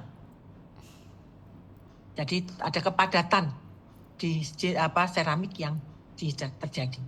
Fase kristalinnya, setelah dia dibakar, setelah seramik disintering, dental seramik akan terdiri dari 2 fase, fase gelasi dan fase kristalin. Fase gelasi yang mengelilingi fase kristalin. Kristalin itu lebih opek karena itu dikelilingi oleh fase gelasi yang lebih kilat, lebih translucent. Kalau jumlah fase kristalinnya banyak, maka kekuatan untuk kepatahan, untuk retak itu lebih sedikit. Tapi translusensinya turun. Jadi kita mesti tahu bahwa gelasi itu translucent. Kristalin itu opek. Kristalin itu kuat, gelasi itu estetik lebih bagus. Kemudian kalau material yang dipakai untuk all ceramik itu biasanya sudah ditingkatkan fase kristalinnya. Sebentar, aku mau tanya, kamu nanti jam 12 ada kuliah lagi nggak? Saya jelas ada kuliah lagi jam 1. Jadi apakah harus selesai tit jam 12 atau bisa molor sedikit? Izin menjawab, Prof. Untuk perkuliahan di jam 12 tidak ada, Prof. Oke, jadi berarti kan nanti kalau saya jelaskan, saya percepat, tapi mungkin nanti kamu nggak gitu ngerti deh. Tapi ya bisa saja kalau teorinya Dokter Titin, toh kamu sudah bisa belajar sendiri. Terserah gitu, oke ya. Saya tuh berusaha aja supaya kamu ngerti, karena pada bayangan saya, karena kamu masih awal-awal, untuk mengetahui suatu bahan material dari gigi itu agak susah. Kalau kamu nggak pegang bahannya, kamu nggak kerja sendiri gitu. Kalau dulu untuk saya lebih mudah, karena waktu zaman saya mahasiswa, begitu kita ada kuliah, kita ada praktikum. Jadi langsung bersambungan, jadi lebih gampang. Tapi kalau sekarang kan nggak, bahan semua kamu kadang belum tahu seperti apa bahannya, tahu-tahu kamu harus menghafal gitu banyak. Oke, apapun yang kamu inginkan, kuliah yang kamu inginkan, kamu tinggal ngomong ke aku ya. Jadi ini material untuk all ceramik, karena dia harus lebih kuat, dia fase kristalinnya harus lebih banyak. Jadi yang namanya untuk kalau di porcelain fused to metal lysis, kalau di all ceramik 35% lysis reinforced ceramik sudah diperkuat 35%. Kemudian bisa juga dipakai sampai dengan 99% polikristalin zirconia ceramik. Tujuannya apa? Untuk mendapatkan sifat mekanik yang lebih tinggi. Ini untuk metal ceramik. Jadi metal ceramik terdiri dari cast metallic.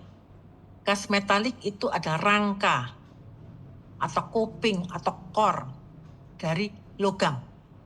Kita buat dulu. Setelah buat logam, kita butuh opaque layer. Opaque layer terdiri dari seramik yang kaya dengan oksida opaque. Tujuannya apa? Untuk estetik dan untuk perlekatan. Jadi opaque layer ditaruh di permukaan sini. Permukaan dari logam. Harus tertutup semua. Setelah itu baru kamu kasih adonan buat dentin. Ya. Kamu kasih adonan buat body, buat dentin ya, buat bodinya, dan baru buat enamel. Kenapa yang enamel itu lebih banyak gelasinya, yang body banyak opiknya, banyak kristalinnya, supaya dia lebih kuat. Kalau ini enamel banyak glasinya supaya dia lebih kilap. Hasilnya adalah ini. Kenapa kok ini pakai alloy logam, ini pakai nikel kromium, alloy emas ini pakai nikel kromium? Ya tergantung kamu mau yang mana. Prosesingnya itu kamu membuat coping dulu, membuat core, membuat metal framework dulu, rangkanya 1, 2, 3, 4 gambarnya. Setelah di sana, porselen tadi dibuat veneer porselen di atasnya logam. Jadi beda antara veneer porselen untuk metal seramik sama veneer all seramik. Veneer itu kan seperti topeng ya, seperti mask. Jadi prosesnya dengan cara mengaplikasikan porselen, mengkondensasi, kemudian mengeringkan, kemudian dipanaskan dengan suhu tinggi, suhu lelehnya, kemudian glazing, dan kita lihat 1, 2, 3, 4. Jadi kita lihat bahwa untuk membuat metal seramik, porselen fused to metal, kita butuh model. Kita sudah buat model, kita buat model malam rangka. Bukan model malam keseluruhan dari restorasi, tapi model malam rangka. Dari model malam rangka ditanam di crucible former. Ini namanya crucible former. Dari karet, kemudian ditanam dengan bantuan sprue. Sprue itu seperti batang yang dari malam juga. Kemudian kalau kamu sudah dapat ini, oh ya, kamu masang setinggi apa itu tergantung dari ininya, ring. Jadi tepi dari malam ini sekitar 7-8 mili dari tepi dari ring. Setelah dia terpasang, ring dipasang. Ring itu ada di dalam sini. Nah, kalau kamu lihat, ini crucible former, ringnya dipasang di sini.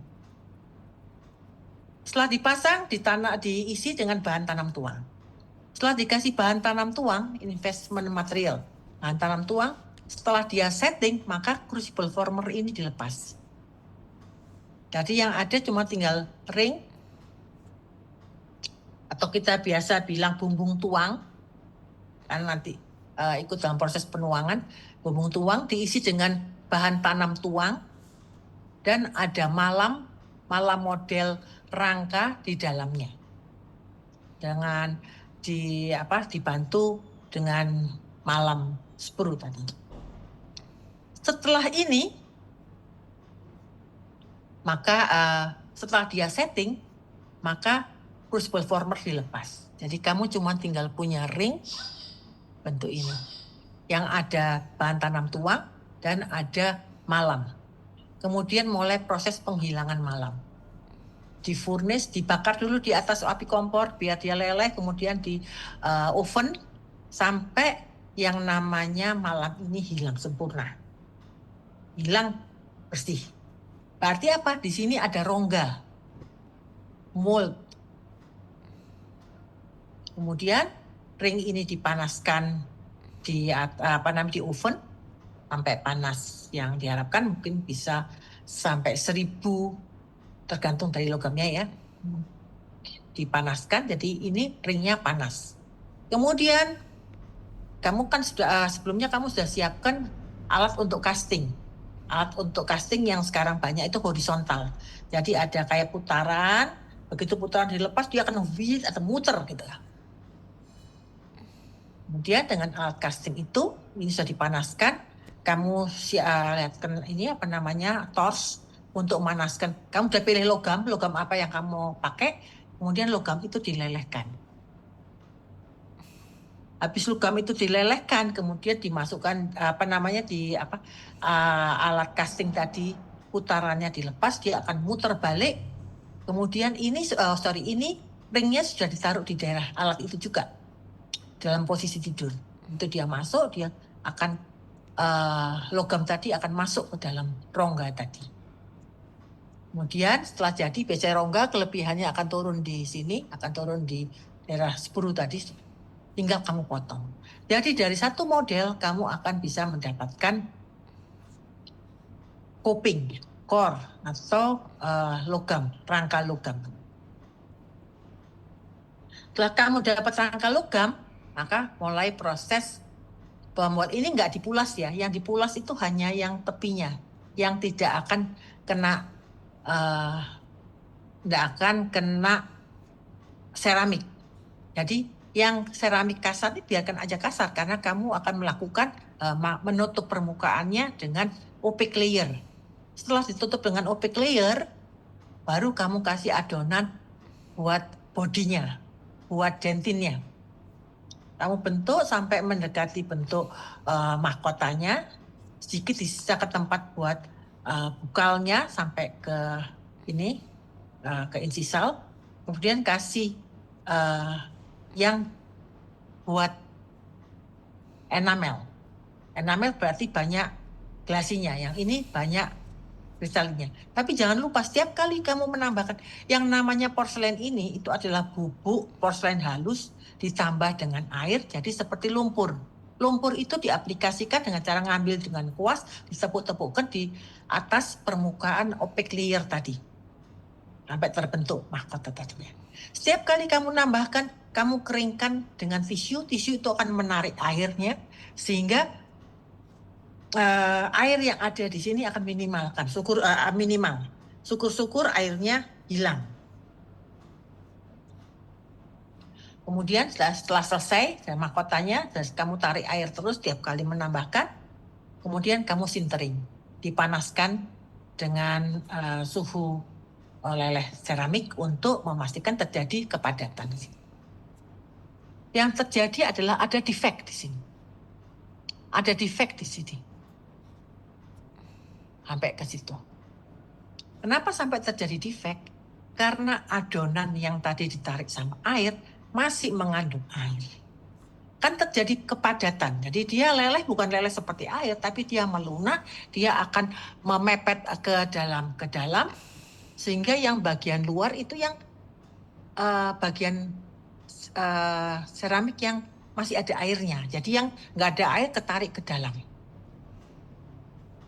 Setelah sintering, maka terjadi rongga di sini karena airnya menguap. Kalau dari ini diapain? Kamu tambahkan lagi adonan tadi. Kamu serap lagi airnya. Kalau bisa sampai air minimal. Sintering lagi. Kamu dapatkan yang model porselen, mahkota porselen fused to metal yang sesuai dengan gigi tetangga. Sesuai yang kamu inginkan. Setelah itu proses glazing. Proses glazing itu berarti tadi dimasukkan lagi dalam furnace selama 1-2 menit, di mana akan melelehkan permukaan dari seramik tadi, tapi hanya dalam ukuran mikro. Jadi hanya permukaannya sedikit meleleh sehingga dia akan mengkilat. Ini adalah proses auto glazing.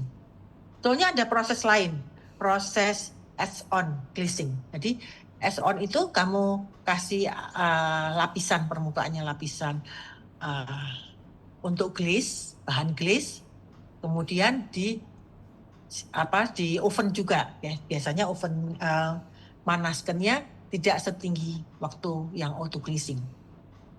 Jadi tapi dengan cara edge-on glazing kamu bisa membuat kayak tadi yang awal itu yang inlay tadi, jadi bagian fisurnya dikasih warna sedikit warna coklat seperti lebih alami.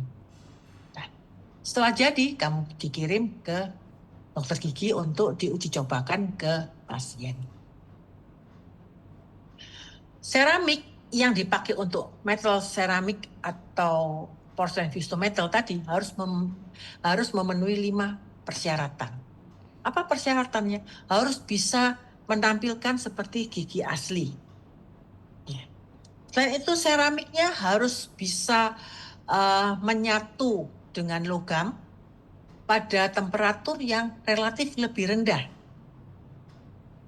Kira-kira tahu nggak kenapa kok temperatur seramiknya harus lebih rendah daripada temperatur core-nya, temperatur kupingnya?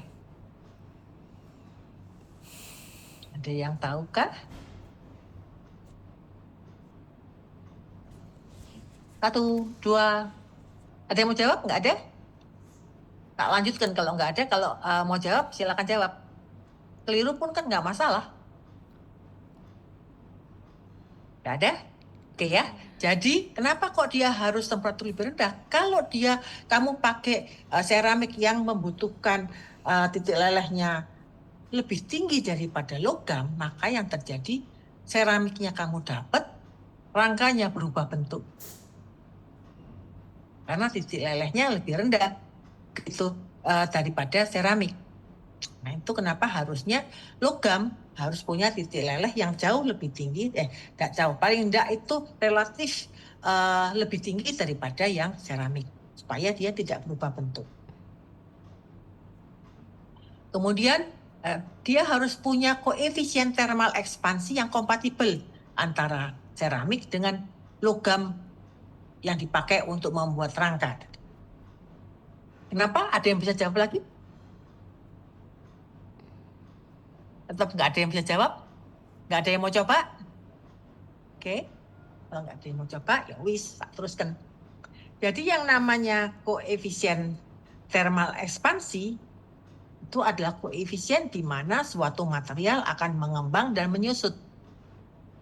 Jadi kalau seramiknya dan logamnya tidak kompatibel, meskipun dia sudah menyatu dengan baik, tapi thermal expansion coefficient nggak kompatibel, kamu makan bakwan panas, dia akan ekspansi, akan membesar, baik logam maupun seramiknya. Tapi koefisiennya nggak sama, pembesarannya, lebarnya nggak sama. Kemudian kamu makan es krim, dia akan menyusut. Penyusutannya pun antara logam dan antara seramik nggak sama. Apa yang terjadi? Setelah sekian lama, maka yang namanya seramik akan terlepas dari logam. Selain itu, dia harus bisa bertahan di rongga mulut cukup lama.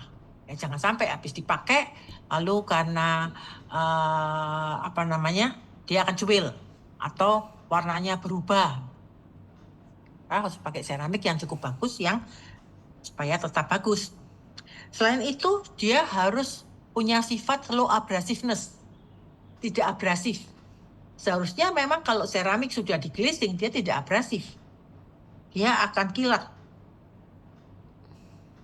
Tapi kalau yang dikirim oleh tekniker ke dokter gigi, dipasang percobaan ternyata ketinggian, maka dokter gigi akan mengurangi supaya tidak ketinggian, karena ketinggian akan mempengaruhi TMJ, akan mempengaruhi jaringan periodontal di bawahnya.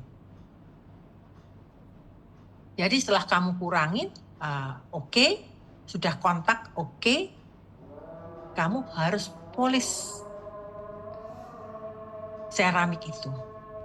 Kamu nggak punya bahan polisnya, ya kamu kirim kembali ke teknikernya, minta di-glazing ulang. Kalau dia di-glazing ulang, oke. Kalau kamu bisa memulas dengan halus, oke. Nggak apa-apa. Dia akan low abrasif.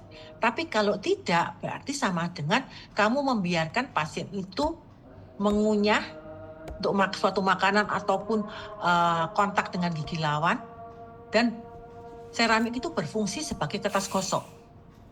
Karena seramik itu keras. Kalau dia dikurangi, dia akan kasar, tapi dia keras. Kalau dia kontak dengan gigi lawan, maka kalau gigi lawannya gigi asli, maka gigi lawan itu akan terabrasi, karena dia seperti kertas gosok. Itu seramik itu terdiri dari fase kristalin, lucid tadi, yang terdispersi dalam matriks gelasi.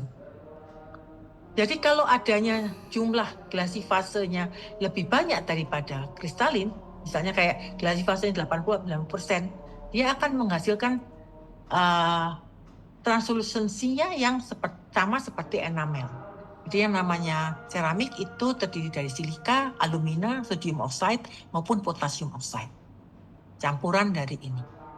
Opaque layer-nya tergantung dari pabrik. Tapi biasanya yang tersedia pilihannya adalah titanium oxide, zirconium oxide, atau tin oxide. Dan untuk metal seramik, porselen itu dijual dalam bentuk bubuk halus. Bubuk yang sangat halus yang nanti dicampur dengan air sehingga bisa jadi satu lumpur yang akan diaplikasikan. Oke, kita sekarang ke all seramik. All seramik bisa buat mahkota, bisa buat jembatan. Cara pembuatannya apa? Bisa dengan cara sintering, heat pressing, slip casting, maupun mesin.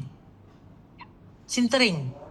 Untuk all seramik, yang dipakai untuk sintering itu adalah alumina base ceramic dan lucid reinforced ceramic.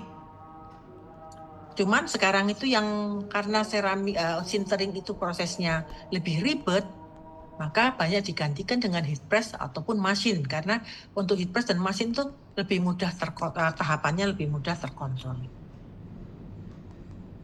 Kemudian kamu tahu nggak cara pembuatan sintering? Cara pembuat dengan cara sintering itu sama seperti kalau kamu mau membuat memfinirkan mau porselen di atas logam, mengasih lapisan di atas logam, sama seperti itu. Tapi bukan lapisan di atas logam, tapi kamu membuat keseluruhan mahkota atau jembatan seperti dengan teknik itu. Jadi caranya kamu kamu harus punya model dulu. Setelah kamu preparasi, kamu punya model, kamu punya die, lalu kamu menutupi die tadi dengan platinum foil. Jadi nutupi itu seperti kamu pakai aluminium foil, kamu tekuk dalam, jadi cuma ditutup seperti cuma dilipat gitu di permukaannya. Kan tipis platinum foil sama aluminium foil sama-sama tipis. Lalu kamu pakai mana? Alumina seramik atau Linus reinforced ceramic? Kamu pakai Lucid ya. Itu kan bentuknya bubuk halus dicampur dengan air. Jadi kamu dapat lumpur. Itu yang kamu pakai untuk taruh di atasnya platinum foil tadi. Kamu buat untuk bagian dentinnya, lalu untuk enamelnya, itu pabrik yang sudah menakar. Jadi Lucid reinforced yang untuk enamel pasti dia akan lebih banyak fase glasinya daripada Lucid reinforced yang untuk bodinya. Jadi pabrik akan mengeluarkan dalam bentuk beberapa warna dan beberapa peruntukan. Kemudian setelah kamu buat bentuk suatu mahkota atau bentuk suatu jembatan, sudah oke, kamu serap juga airnya sudah oke, kamu sintering. Apa yang terjadi?